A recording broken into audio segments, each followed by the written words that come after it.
বিদ্যুৎ ভবনের সঙ্গে ঠিক আছে, আমরা যদি এভাবে একটু আগাই যাই, সামনের যে একটা ভয়ঙ্কর জলসার রয়েছে, ওখানে একটু বৃষ্টি বেশি না, 10 মিনিটের একটা বৃষ্টি হলে এখান থেকে মানুষের হাঁটার মতো থাকে না। আমরা আপনাদের দেখাই আস্তে আস্তে, চলুন দেখি সেই জায়গার অবস্থা কি। একটু বৃষ্টি হলে ওখানে মানুষ পায়ে হেঁটে যেতে পারে না, ওখান থেকে গাড়ি ঘোড়া এমন বিপজ্জনক, গাড়ি ঘোড়া মানুষের কতটা দুর্ভোগ এখানে আপনি যদি একটু না তাকান তো বুঝতে পারবেন না। দেখুন, গাড়ি তো বাড়ি ধরে, একটা মানুষও ঠিক মতো এখান থেকে যেতে।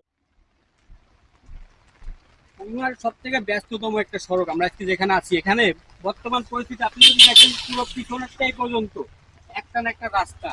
কিন্তু দীর্ঘ 8 থেকে 9 বছর এই জায়গার একটা রাস্তা এতটা দুর্ভোগ হয়ে গেছে যে এখানে মানুষজন ঠিক মতো আসতে পারে না। রাত্রে বেলা যদি এখানে কোনো অচেনা মানুষ আসে, নিশ্চিত তার মৃত্যু ফাঁদ। আমি যদি একটু দিক দেখাই, ক্যামেরা একটু ঘুরাও। এইভাবে আসার পরে তুমি যদি এই জায়গাটা একটু দেখো, জায়গাটার অবস্থাটা কি করে রাখছে এখানে, একদম একটা মরণ ঘটে। এখানে যদি নতুন কোনো মানুষ আসে, এভাবে ডাইরেক্ট যে অচেনা কোনো মানুষ আসে, তাহলে এখান থেকে বেশি ভাই একদমই না মুশকিল। আমরা নিউ মার্কেটে একদম মেন সড়ক আছে, এখান থেকে আসার পরে পুরো একটা ড্রেন জুড়ে এখানে মানুষজন আসার পরে এই সড়ক দিয়ে যদি আমার দিকে তাকা, যদি এই সড়ক দিয়ে যদি আসে কোনো রকম, সাইডে যদি দুইটা গাড়ি থেকে, লোকটা কিন্তু এখান থেকে বাঁচতে পারবে না, তার গাড়িতে মেরে দিতে পারে। আর এই জায়গায় দেখো, যদি সেইভাবে আসে তার নিশ্চিত ড্রেনে পড়তে হবে। দীর্ঘ 8 থেকে 9টা বছর এইটা এরকম ভাবে পড়ে আছে, কিন্তু এখানে কোনো নজর যায় না।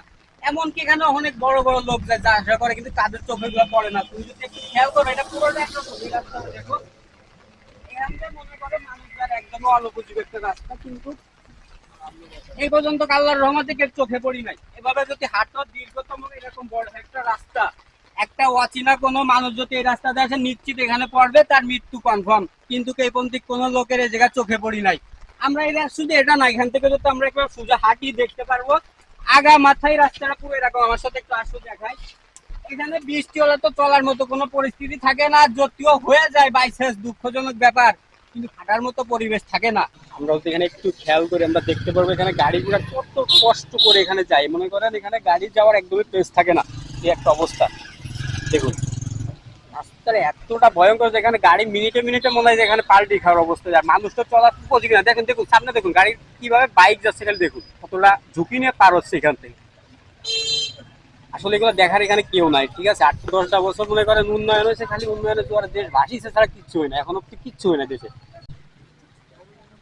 দুর্ভোগ কত রকম কি কি এই রাস্তায় না আসলে আপনি বুঝতে পারবেন না। দেখুন বর্তমান রাস্তার যে পরিস্থিতি, এখানে গাড়ি তো মানুষও চলার অবস্থা নাই, ভয়ঙ্কর পরিস্থিতি। দেখুন, মানুষ এখানে হাঁটার কোনো উপযোগী নাই। মানুষের কতটা দুর্ভোগ এখানে আপনি যদি একটু না তাকান তো বুঝতে পারবেন না। দেখুন, গাড়ি তো বাড়ি ধরে, একটা মানুষও ঠিক মতো এখান থেকে যেতে পারে না, এতটা ভয়ঙ্কর অবস্থা। আপনি দেখুন, এভাবে গেলে পুরো ড্রেনে পড়তে, বা ড্রেনে পড়লে পুরো নিচে চলে যাবেন। আমি কই নামে গেছি আমি নিজেও ঠিক জানি না। অবস্থাটা দেখুন, খালি অবস্থাটা দেখুন। এখান থেকে মানুষ তো বাড়ির ধরে, একটা ভালো মতন কি কমু ভাই, এখানে বলার কিচ্ছু না। এখানে রাস্তাটা এতটা ভয়ঙ্কর, একটু বৃষ্টি হইলে হয়েছে, রাত্রে বেলা তো চলার কোনো উপযোগী নাই জায়গাটা। আর এখানে ট্রেনের স্ল্যাব গুলো দেখুন, এতটা ভয়ঙ্কর ভাবে লাগানো আছে যে বলার বাইরে। মানুষের দুর্ভোগটা আমরা যত একটু দেখানোর চেষ্টা করি, এখানে আসলে কথা বলার বা এগুলো দেখার কেউ নাই, ঠিক আছে। মানে এগুলো দেখার কেউ নাই।